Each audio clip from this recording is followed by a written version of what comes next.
ആ കലി അങ്ങ് തീരുന്നില്ല. അപ്പോൾ മലയാള മനോരമയുടെ പത്രത്തിൽ അങ്ങനെ കൊടുക്കാൻ പറ്റില്ല. അപ്പോൾ ഓൺലൈനിൽ അവർ ഭയങ്കരമായിട്ട് തന്നെ പണി ആരംഭിച്ചിട്ടുണ്ട്. പാർട്ടി പത്രങ്ങളുടെ വാർഷിക വരിസംഖ്യയായും ദേശാഭിമാനി ജനയുഗത്തിനും വാർഷിക വരിസംഖ്യയായി കോടികൾ ബോണ്ടിൽ നിന്നുണ്ടാക്കിയത് പോലത്തെ പൈസ ഉണ്ടാക്കുന്ന പറയുന്നത്. അതുകൂടാതെ സമ്മേളനങ്ങളിൽ സ്പോൺസർഷിപ്പുകളായും ചെവി അറിയാതെ അത് ഉദ്ദേശിച്ച കേന്ദ്രങ്ങളിൽ എത്തിയിരിക്കും എന്നാണ് റിപ്പോർട്ടർ പറയുന്നത്.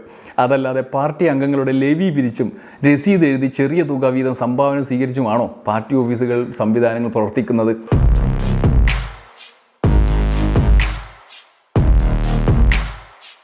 നമസ്കാരം. ഇലക്ട്രൽ ബോണ്ട് പ്രശ്നത്തെ നമ്മൾ വലിയ തോതിൽ ചർച്ച ചെയ്തു.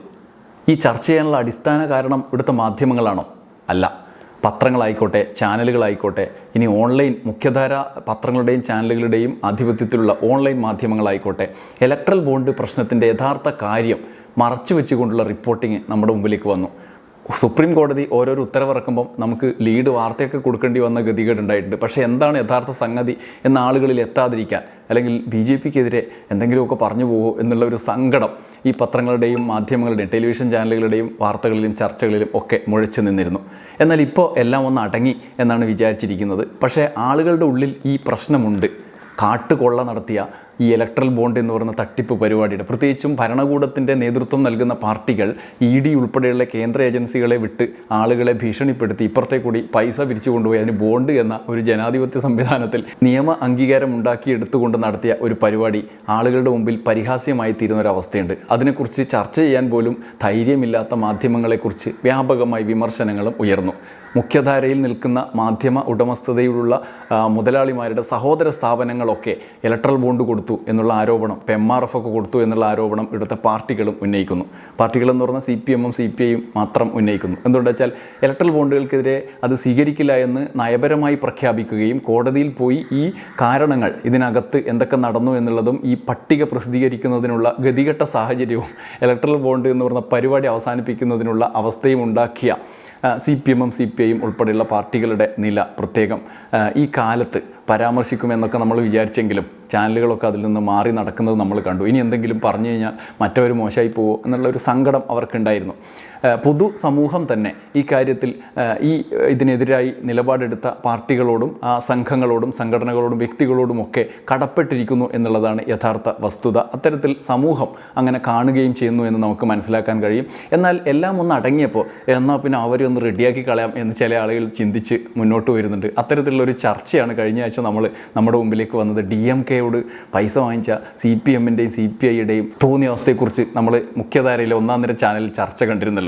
എന്തുകൊണ്ടെന്ന് വെച്ചാൽ DMK ഇലക്ട്രൽ ബോണ്ട് വാങ്ങി, അങ്ങനത്തെ ഇലക്ട്രൽ ബോണ്ടിൽ നിന്നും പണം പറ്റിയ DMK-യോട് പൈസ വാങ്ങിച്ചോ എന്നാൽ 7,000 കോടി വാങ്ങിച്ച EDF കാണിച്ച് പേടിപ്പിച്ച് 7,000 കോടി വാങ്ങിച്ച BJP-യെക്കുറിച്ചല്ല പറയുന്നത്.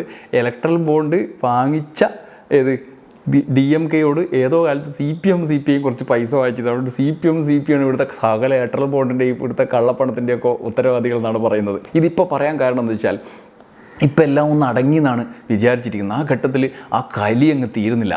അപ്പോൾ മലയാള മനോരമയുടെ പത്രത്തിൽ അങ്ങനെ കൊടുക്കാൻ പറ്റില്ല. അപ്പോൾ ഓൺലൈനിൽ അവർ ഭയങ്കരമായിട്ട് തന്നെ പണി ആരംഭിച്ചിട്ടുണ്ട്. അതിൻ്റെ ഒന്നാമത്തെ ഒരു പണി KK മനോജ് കുമാറിൻ്റെ ഒരു ലേഖനം മനോരമയിൽ വന്നിട്ടുണ്ട്. ഭയങ്കര ലേഖനമാണ്. എന്താണെന്നറിയോ? ഇലക്ട്രൽ ബോണ്ട് ഇടതു പാർട്ടികൾ കൊത്താത്തതോ ആരും പണം നൽകാത്തതോ കേരളത്തിലുണ്ട് മറ്റു ബക്കറ്റ് വഴികൾ എന്നാണ്. ഈ ലേഖനത്തിൻ്റെ അന്തസത്ത ആദ്യം പറയാം. അതിൻ്റെ ഉള്ളടക്കം എന്ന് പറഞ്ഞാൽ നമ്മൾ ചിരിച്ച് മരിക്കുന്ന ഒരു ഉള്ളടക്കമാണ്. അന്തസത്ത എന്ന് പറയുന്നത് ഇലക്ട്രൽ ബോണ്ടിൻ്റെ എല്ലാം ഉത്തരവാദി CPM-ആണ്. അവർ ഈ ആളുകളിൽ നിന്നും പണം വാങ്ങുന്ന രീതി മാതൃകയാക്കി, ഗുരുസ്ഥാനീയ സ്ഥാനത്ത് നിന്നുകൊണ്ട് ചെയ്ത കാര്യങ്ങളെ മാതൃകയാക്കിയിട്ടാണ് BJP പിരിവ് നടത്തിയത്. മാത്രമല്ല അവർക്കൊന്നും കൊടുക്കില്ല ആരും പൈസ. ആരാണ് കൊടുക്കുന്നത്? അവർക്കൊക്കെ കൊടുത്തിട്ട് എന്തുണ്ടാക്കാനാണ്? അവർക്ക് സർക്കാരുണ്ടോ എന്നൊക്കെയുള്ള സ്ഥിരം വാദങ്ങളുണ്ടല്ലോ, അതൊക്കെയാണ് ഉന്നയിക്കുന്നത്. ബാക്കി ഒറ്റ ഗവൺമെൻറ് ഒറ്റ സ്റ്റേറ്റിലൊക്കെ ഭരിക്കുന്ന ആളുകൾക്കോ പൈസ കൊടുത്തുള്ള നമ്മുടെ മുമ്പിലുണ്ട്. ഇവിടെ കേരളത്തിലെ സർക്കാരിലൊക്കെ ഇവർക്ക് മറക്കും. എന്തായാലും KK മനോജ് കുമാർ അത് വിദഗ്ധമായിട്ട് എഴുതിയിട്ടുണ്ട്. പാവം BJP ഒക്കെ പൈസ അവർ ആത്മാർത്ഥമായിട്ട് പൈസ വാങ്ങിച്ചാണ്. പക്ഷേ ഇത് വൃത്തികെട്ട പരിപാടിയാണ്, ഇവിടുന്ന് കണ്ട ആളുകളോടൊക്കെ അബ്കാരികളോടൊക്കെ പിരിവെടുക്കുകയാണെന്ന് എന്നൊക്കെ പറഞ്ഞിട്ടുള്ള ഒരു ലേഖനമാണ്. നമുക്ക് ആ ലേഖനത്തിലൂടെ ഒന്ന് പോകുന്നത് നല്ലൊരു എൻ്റർടൈൻമെൻ്റ് ആയിരിക്കും. നമുക്ക് സുപ്രീം കോടതിയുടെ വിധി വന്നതിനെക്കുറിച്ച് ഗതികെട്ടിട്ട് ആദ്യം ഒരു ഇൻട്രോ ഒക്കെ പറയുന്നുണ്ട്. അത് കഴിഞ്ഞ് ലോട്ടറി രാജാവ് സാന്റിയാഗോ മാർട്ടിൻ്റെ കയ്യിൽ നിന്നും പാർട്ടി പത്രത്തിന് വേണ്ടി 2 പതിറ്റാണ്ട് മുമ്പ് 2 കോടി രൂപ സംഭാവന സ്വീകരിച്ചതാണ് ഇതിൻ്റെ ഒരു ഗുരു സ്ഥാനത്ത് CPM-നെ കാണാൻ ഈ ലേഖകനെ പ്രേരിപ്പിക്കുന്നത്. പുറത്തറിഞ്ഞപ്പോൾ ആ ബോണ്ട് തിരിച്ചു കൊടുത്തു കേട്ടോ. അത് പിന്നെ പറയുന്നുണ്ട്. BJPക്ക് പോലും ബോണ്ട് എന്ന ആശയം കിട്ടിയത് CPM-ൽ നിന്നാവണമെന്നാണ് നമ്മുടെ ലേഖകൻ പറയുന്നത്. എന്നിട്ട് രാഷ്ട്രീയ പാർട്ടികൾക്ക് വ്യവസ്ഥാപിതമായി സംഭാവന സ്വീകരിക്കാനുള്ള മാർഗമായി ഇലക്ട്രൽ ബോണ്ട് പദ്ധതി നടപ്പാക്കിയപ്പോൾ CPM ഉൾപ്പെടെയുള്ള ഇടതു പാർട്ടികൾ അത് വേണ്ടെന്ന് തീരുമാനിച്ചത് എന്തുകൊണ്ടാണ്? ഈ ചോദ്യത്തിന് ഉത്തരം ലഭിക്കണമെങ്കിൽ ആർക്കൊക്കെ വൻ തുക സംഭാവന നൽകും എന്നാലോചിക്കേണ്ടി വരും. മനസ്സിലായില്ലേ? ഇതിൻ്റെയൊക്കെ ഉത്തരവാദികൾ CPM-ആണ്. അത് എന്തുകൊണ്ടാണെന്ന് നമ്മൾ ആലോചിക്കുന്നതാണ് പറഞ്ഞത്. എന്നിട്ട് വാർത്ത എങ്ങനെ പോകുന്നുണ്ട്. എന്നിട്ട് കേരളത്തിൽ ശക്തമാണ് പക്ഷേ എന്നൊരു തലക്കെട്ടിൽ അടുത്ത വിശദാംശമുണ്ട്. നേരായ മാർഗത്തിലോ അല്ലാതെയോ ശതകോടികൾ കൈവശമുള്ള വമ്പൻ വ്യാപാരികളോ വ്യവസായികളോ മാത്രമേ ഇലക്ട്രൽ ബോണ്ടിലൂടെ പണം നൽകുള്ളൂ. പക്ഷേ അവരാരും ചോദിക്കുന്ന പാർട്ടികൾക്കെല്ലാം വാരിക്കോരി നൽകുന്ന ഹൃദയാളുക്കളല്ല. അതായത് CPM-നൊന്നും അവർ കൊടുക്കില്ല. മുടക്കുന്ന ഓരോ പൈസയും അതിൻ്റെ പല മടങ്ങായി തിരികെ ലഭിക്കുമെന്ന് ഉറപ്പുണ്ടെങ്കിൽ മാത്രമേ അവർ മടിശീല അഴിക്കൂ. അഥവാ ഓരോ സംസ്ഥാനത്തും ഓരോ പാർട്ടിയും എത്രമാത്രം ശക്തമാണെന്ന് കണക്കിലെടുക്കാതെ ആരും നയാ പൈസ കൊടുക്കില്ല. അതായത് CPM-നൊന്നും ശക്തിയില്ല, അതുകൊണ്ടാണ് കൊടുക്കാത്തത്. BJP ഒക്കെ ഭയങ്കര പാർട്ടിയാണ്, കോൺഗ്രസ് ആണെങ്കിലും കുഴപ്പമില്ലാത്ത പാർട്ടിയാണ്, അതുകൊണ്ടാണ് 1700 കോടി കൊടുത്തത്. അങ്ങനെയാണ് പറയുന്നത്. ഒരിക്കലും അധികാരത്തിലെത്താൻ സാധ്യതയില്ലാത്ത പാർട്ടികൾക്കും കുറച്ചൊക്കെ കിട്ടും. അതിന് പക്ഷേ എന്തും ചവിട്ടിക്കലക്കാനും കാശുള്ളവരെ എപ്പോൾ വേണമെങ്കിലും ശല്യം ചെയ്യാനുള്ള ശേഷിയും ഉഷ്കും വേണം. ന്യൂസെൻസ് വാല്യൂ എന്നറിയപ്പെടുന്ന ഈ വൈഭവമുള്ള പാർട്ടികളുടെയും ഗ്രൂപ്പുകളുടെയും അവസ്ഥയെ ധനികർ പേടിക്കും. ശല്യം ഒഴിവാക്കാൻ ഇടയ്ക്ക് വല്ലതും കൊടുക്കുകയും ചെയ്യും. പക്ഷേ എന്നിട്ടും CPM-ന് കിട്ടിയില്ലല്ലോ. CPM ശല്യക്കാരാണെന്നാണല്ലോ ഇവർ പറഞ്ഞിരുന്നത്. പക്ഷേ ഇപ്പോൾ പറയുന്നത് അങ്ങനെയല്ല, അവർ ശല്യക്കാർ പോലുമല്ല എന്നാണ് പറയുന്നത്.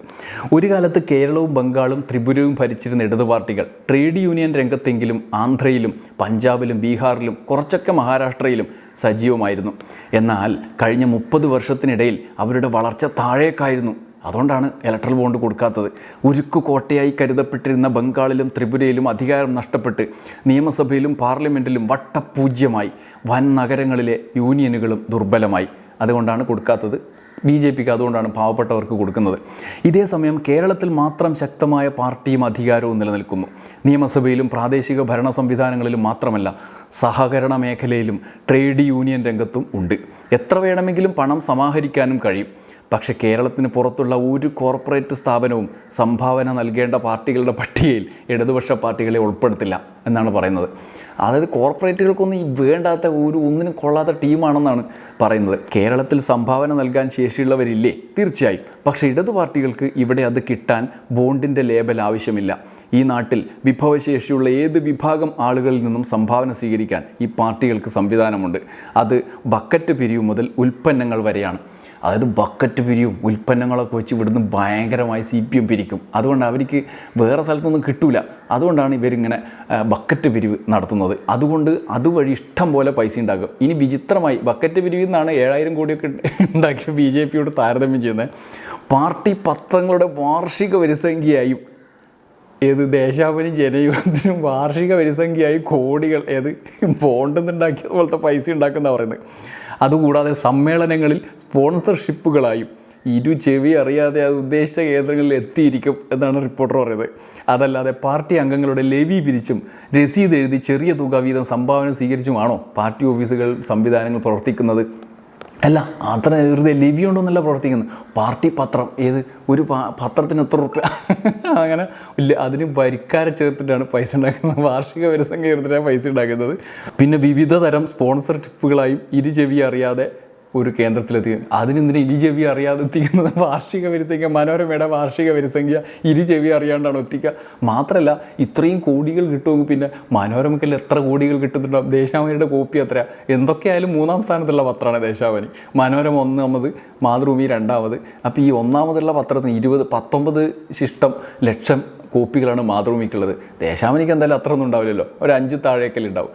അത്രയും ലക്ഷം കോപ്പിയുള്ള പത്രം, ആ പത്രത്തിന് കിട്ടുന്നതിൻ്റെ എത്ര കുറവായിരിക്കും ദേശാഭിമാനി കിട്ടുന്നത്? പക്ഷേ ആ വരിസംഖ്യ രഹസ്യമ കേന്ദ്രങ്ങളിൽ എത്തിക്കുന്നതാണ് പറയുന്നത്. അത്രമാത്രം ഭയങ്കരമാണെന്നാണ് പറയുന്നത്. എല്ലാ ദിവസവും തുറന്നു പ്രവർത്തിക്കുന്ന ഏരിയ മണ്ഡലം കമ്മിറ്റി ഓഫീസ്, പാർട്ടി ഓഫീസ്, ഇതൊക്കെ നടത്തിക്കൊണ്ടുപോകാൻ എത്രയും പൈസ വേണ്ടേ? അതിന് വേണ്ടിയിട്ട് ഇതൊക്കെ ആണ് അവരുടെ മാർഗ്ഗം. അല്ലാതെ ഇലക്ട്രിക് ബോണ്ട് കിട്ടിയില്ലെങ്കിൽ അതിന് ആനുപാതികമായിട്ട് അവരിവിടെ നിന്ന് പിരിക്കും എന്നാണ് പറയുന്നത്. പിന്നെ പണം നൽകുന്നത് അബ്കാരികളാണെന്നാണ് പറയുന്നത്. ബഹുരാഷ്ട്ര വ്യവസായ സ്ഥാപനങ്ങളോ റിയൽ എസ്റ്റേറ്റ് ശതകോടീശ്വരന്മാരോ ഇല്ലാത്ത നമ്മുടെ സംസ്ഥാനത്ത് പാർട്ടികളുടെ പ്രവർത്തനത്തിന് പരമ്പരാഗതമായി പണം നൽകുന്നത് അബ്കാരികളാണ്. CPMന് ആവശ്യത്തിനുള്ള പൈസ നൽകുന്നത് വേറെ അബ്കാരികളാണെന്ന് മനോരമ കണ്ടുപിടിച്ചിട്ടുണ്ട്. പഞ്ചായത്ത് റോഡ് മുതൽ പാലങ്ങളും അണക്കെട്ടുകളും വരെ നിർമ്മിക്കാൻ കരാറെടുക്കുന്ന സർക്കാർ കോൺട്രാക്ടർമാരും പിരിവ് നൽകാൻ നിർബന്ധിതരാകുന്നു. അതുകൊണ്ട് ഇത് ഇലക്ട്രൽ ബോണ്ട് പാവം BJP-നൊന്നും പറയണ്ട, ഇവർ ഇത് ഇവിടെയൊക്കെ ചെയ്യുന്നതാണ്. പുഴകളിൽ മണൽ വാരൽ നിരോധിച്ചതോടെ അഭിവൃദ്ധിപ്പെട്ട പാറമട ക്രഷർ വ്യവസായ മേഖലയിലുള്ളവരും ഇപ്പോൾ നല്ല കറവയുള്ള ഇനമാണ്. അപ്പോൾ CPM കുറുവരന്മാരാണ്, ഇങ്ങനെയൊക്കെയാണ് പൈസ ഉണ്ടാക്കുന്നത്. വിദേശ രാജ്യങ്ങളിൽ പോയി രക്ഷപ്പെട്ട നമ്മുടെ നാട്ടുകാരിൽ ചിലരും പാർട്ടികളെ കൈയച്ച് സഹായിക്കാറുണ്ട്. പക്ഷേ ഇവരാരും ഇലക്ട്രൽ ബോണ്ടിൻ്റെ നികുതി ഇളവ് എന്ന പ്രലോഭനത്തിൽ വീഴുന്നവരല്ല. ഇലക്ട്രൽ ബോണ്ടിൻ്റെ നികുതി ഇളവ് എന്ന പ്രലോഭനത്തിൽ വീഴുന്നവരല്ല, അല്ലാണ്ട് അവർ പൈസ കൊടുക്കും. ഇനി ബോണ്ട് വഴി സംഭാവന സ്വീകരിക്കാൻ ഈ പാർട്ടികൾ തീരുമാനിച്ചാലും ഇപ്പോൾ ഇവിടെ കിട്ടുന്ന തുകയിൽ ആ ഭാഗം ആ വഴി വരും എന്നല്ലാതെ കൂടുതലൊന്നും കിട്ടില്ല. അതാണ് ഈ വാർത്തയുടെ, മനോജ് കുമാറിൻ്റെ വാർത്തയുടെ, മനോരമയുടെ വാർത്തയുടെ സുപ്രധാനമായ കണ്ടെത്തൽ. മനസ്സിലായില്ലേ? അതായത് ഇനിയിപ്പോൾ ബോണ്ട് വഴി നമുക്ക് പിരിക്കാം എന്ന് CPM തീരുമാനിച്ചാലും ഇതിൽ കൂടുതൽ 5 പൈസ കിട്ടില്ല. അതുകൊണ്ടാണ്. പക്ഷേ BJP ഒക്കെ പാവങ്ങൾ അതുവഴിയേ അവർക്ക് കിട്ടുള്ളൂ, ബോണ്ട് വഴി മാത്രമേ കിട്ടുള്ളൂ. മാത്രമല്ല ഇതിൻ്റെ എല്ലാം കണക്കുകളും വിശദാംശങ്ങളും സ്റ്റേറ്റ് ബാങ്ക് ഓഫ് ഇന്ത്യ വഴി തെരഞ്ഞെടുപ്പ് കമ്മീഷനും കേന്ദ്ര സർക്കാരും മാലോകരെ അറിയിച്ചെന്നിരിക്കും. എടാ, CPM ഇതൊന്നും അറിയിക്കാതെ രഹസ്യമാക്കി വെച്ചിരിക്കുകയാണ്. ഏത് ഇലക്ട്രൽ ബോണ്ട് വഴി സകല രഹസ്യങ്ങൾ ഒളിപ്പിച്ചിട്ട് കോടതി ഗതികെട്ടിട്ട് നിർദ്ദേശിച്ചതിൻ്റെ അടിസ്ഥാനത്തിൽ വെളിപ്പെട്ട സാധനത്തെക്കുറിച്ച് പറയുകയാണ്.